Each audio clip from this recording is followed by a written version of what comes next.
Saludo ang Jordan head coach na si Luis Giles Gilas Pilipinas at hindi nga makapaniwala si RJ sa nangyari dahil nagawa nilang in-neutralize ang kanilang offense down the stretch at kung paano nila hinabol ang kanilang 15-point lead bago magsimula ang second quarter comeback at humanga daw sila sa magandang laban na muntik na nilang maagaw kung hindi lang binutatan ni Kai Sotto ang layup attempt at dahil nga sa big crucial block na yun ni Kai Sotto.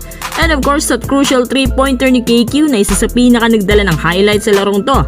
Tinapos ng Gilas Pilipinas ang laban na nasa high intensity 1-point win. Nung una, akala ko talaga hindi na makakahabol ng Gilas.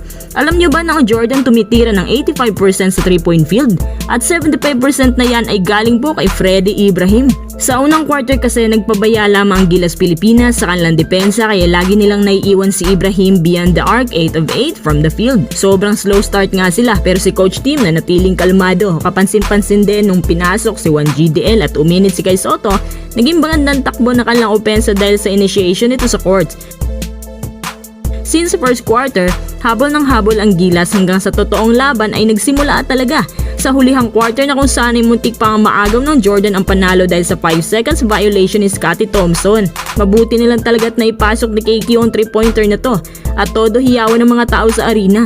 Halos mahulog ang loob ng lahat sa sobrang kaba, lalo na sa free throw line ng Jordan. Mabuti nilang hindi na ipasok lahat at sa 9.7 seconds hindi nagawang ipasok na Jordan ang kanilang layup attempt at another quick shot dahil sa block na to ni Kai Sotto at KQ kaya sa huli nanalo ang Gilas sa overtime game. Masaya naman si coach team at least nanalo pero ang tinitingnan niya dito ayaw niyang maulit yung slow start ng Gilas na muntik na hindi makahabol.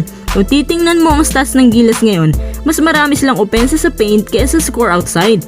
Imagine yung mga quiz na tangi si KQ lang ang nakapukol ng 3-point shot at isang beses lang talagang nangyari. Tumitira lamang sila ng 15% sa 3-point line. Ang lala talaga ng stats na yan. Pero sa paint na sa atin ang advantage. Di hamak, mas marami din na matatangkad sa atin plus ito din ang Pinoy style of basketball, pang drive at power play. Isa pa sa humila pababa sa Gilas yung free throw shooting nila.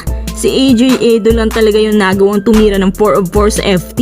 Kasi kung naipasok lang lahat ng free throws nila, tiyak hindi gaano kalala ang habulin nila. Pero anyway, ang next game ay laban sa Iran at tinaob din ng New Zealand. Ang game ay magaganap sa arena pa rin sa Linggo, alas 8 ng gabi Philippine time. Ang standings pala ng Gilas ay 3-4 win-loss. Habang sa kabilang banda, galit naman si Francis Chua sa mga nagsasabing bakit daw sasabihing papalitan na lang si Coach Tim Cone. Marunong ba tayo mag-analyze ng problema?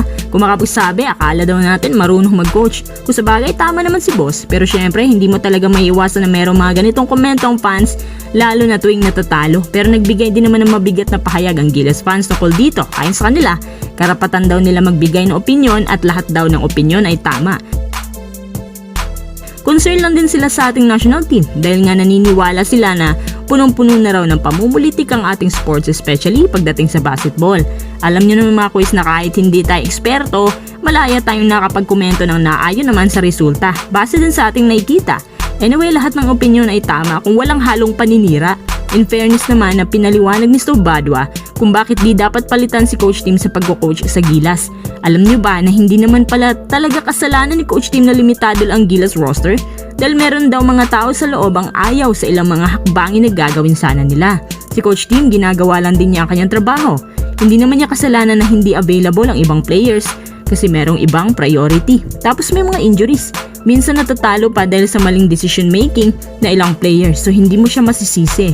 Kung ganito man lang inabot ng basketball program sa Pilipinas, wala na tayong magagawa dyan. Kung predictable ang kanyang system at paulit-ulit lang, pero siguro kung available lahat ng players na gusto niya including Kai Sotto, tiyak magbabago din ang resulta nito.